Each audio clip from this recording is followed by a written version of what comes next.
If you cut one more thing in my house, I am going to cut your cat's head right off. Devil in the Family, The Fall of Ruby Franke recap part 3. First couple parts we learned the history and we were setting the scene for this family, but this is when Hildebrandt comes on the scene, and there is one narrative I would really like to stay away from here, is that it was all Jodi Hildebrandt. Now, Jodi Hildebrandt, not good. Ruby Franke, not good. They found each other and it got really not good. But the narrative that Ruby was never like this and whatever is absolutely false, even according to her own child's book saying that this was who she was. Jodi Hildebrandt worked really, really closely with the LDS Church, including getting sanctioned in 2012 for telling them sensitive information about a client that was none of their business. And she came highly recommended as someone who could really teach you how to parent your children, even though her own 2 children don't talk to her. Welcome to Mentally Fit with Jodi Hildebrandt. So glad you could join us this morning. Jodi was very influential in the community, and when Jodi was teaching, she could just cut straight to the chase. By confident and cuts to the chase, what they're saying is so aggressive with these young people that it's completely inappropriate. So she has her first meeting with Chad because they're saying, you know, he's just having such a hard time. He's doing all of this. Of course, no one in these situations ever stops to actually account for the fact that this child is acting out. We've got this on the internet. We've got this here. And nobody goes, hey, do you think that might be the problem? No, they're just bad. That's whatever. Or living in distortion, which was one of Jodi's favorite things to say. You're going to learn how to parent your children in a way that does not invite them to live in distortion. So on the recommendation of a friend, they go ahead and invite Jodi in, and during her first meeting with Chad, she immediately accuses him of being a liar, being ungrateful, look at what you're doing, definitely not the way you're supposed to be, and then tell the parents, you know what? He really needs an outcome for what he's been doing. After that first call, Jodi's like, he needs an outcome. He needs an outcome for the way that he showed up in that meeting. He's running circles around you and your wife. So after meeting with Chad for about 5.5 minutes, she's decided that he is a bad manipulative child who is running circles around his parents and needs an outcome. And that outcome was taking literally everything from him. Absolutely everything. To get me back in line, they needed to take everything away from me.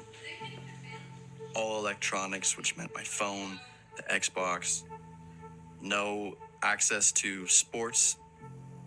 They even sent me to a wilderness camp. A few of you asked about this, and yes, he was sent to Anasazi Wilderness Camp, and I want to call it a different name, absolutely. And I don't think anyone's following me who would do this, but just in case, stop sending your kids to these places. Oh my God, read some survivor accounts. It's bad, bro.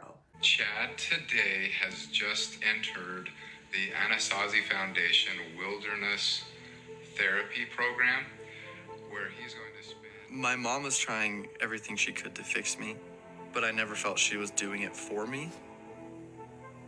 It was like she was doing it for herself. Usually the one that sees them the most, or the ones that see them the most, are the first to go. Let's keep that in mind. But a lot of questions have come up with the dad, and we're going to go more into that in part 3. However, I don't think people are asking the right question when it comes to, what do you think about this? How do you feel? What we need to ask is, do you think what happened before Jodi was on the scene, or even when she was on the scene, when you were still in the home, what y'all were doing to those kids was wrong?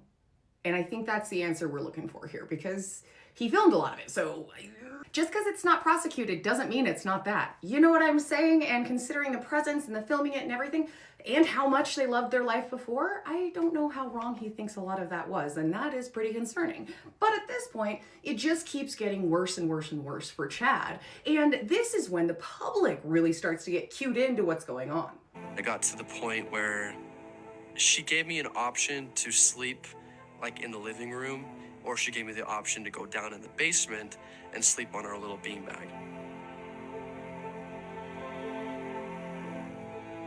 I slept on that beanbag every night for about 7 months, and that was my bedroom, the basement. At this point, Chad is also threatened with being sent to military school. You're just so terrible, we don't know what to do with you. And he says that at that point, he made the conscious decision to give up, stop fighting, and just do what he was told, because it was getting so bad. He didn't have a bedroom. He's got this woman coming after him, and he also said straight up Something in me knew my mom was not going to let Jodi go. Because of this, they start giving Chad privileges back, and they are so self-serving and so convinced of their own divinity and how great they are, and they're doing all of this stuff that they decide to post about it to YouTube. Have I ever given something back less than 6 months? No. My bedroom was taken away for 7 months, and then you give it back like a couple of weeks ago. I don't think our viewers know that. Sleeping on a beanbag. I've been sleeping on a beanbag since October. This was the point where people couldn't ignore the red flags anymore. And they started really seeing that there is something going on in that home that is absolutely ridiculous and inappropriate. But what stance did the parents take? Ruby was devastated. You have to remember, Ruby was America's mom. No, she was. She was not America's mom. Cannot reiterate that enough, just here to remind you of that. But she was horrified that people would view her in this way and that people thought that of her. And she was just doing the best, and she was such a good mummy. We saw it as an innocent religious family that's being attacked unjustly by cancel culture. And cancel culture is winning. Pobrecito, you know what I'm saying? So, innocent family. Exhibit A. That's how it was modeled for her. Love is obedience. But the moment you disobey me, you're going to fear me. Exhibit B, and I'm pretty sure Kev was filming this one. Here. Go sit on the couch.